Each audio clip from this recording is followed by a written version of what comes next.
তোর আবার সময় এলো এখন আইতে একটু দেরি হয়ে গেছে দেরি হইব কে লেগা দেরি হইব তুই জানোস না যে এই টাইমের মধ্যে আমি তোর লেগে খাড়াই থাকবো না ঠিক আছে আর স্কুল লাই সাল লাই কিছু না দিয়ে কি এর পরীক্ষা কি হয়েছে তুই কই যা আমি তো তোর কাছে এলাম তুই যাবি না তুই আমি স্কুলে যাবো না আজকে কাট আমি স্কুলে যাব না আমি একটু গার্লফ্রেন্ডের লেগে বোট তাহলে দুজনে কি রকম তুই যাইছে ভাই না এটা বদর পানি নাই কিছু নাই বদর কিছুনের দরকার নাই কি কারণ নাই পানি অনেক কারণ নাই আচ্ছা দোকান বলি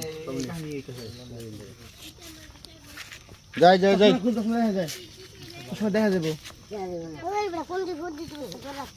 আমি যদি এই স্টেডে দিতে দেয়া দিব আর এই কথা তো দিব না দেয়া এই খারাপ রে দেখ একটু কি রে তুই জিন্স বানাস না আর গরম তো আচ্ছা করু ব্লগ বানাই আমার নাতে দে তাই শুনি ব্লগ করু দুজনে হালকা একটু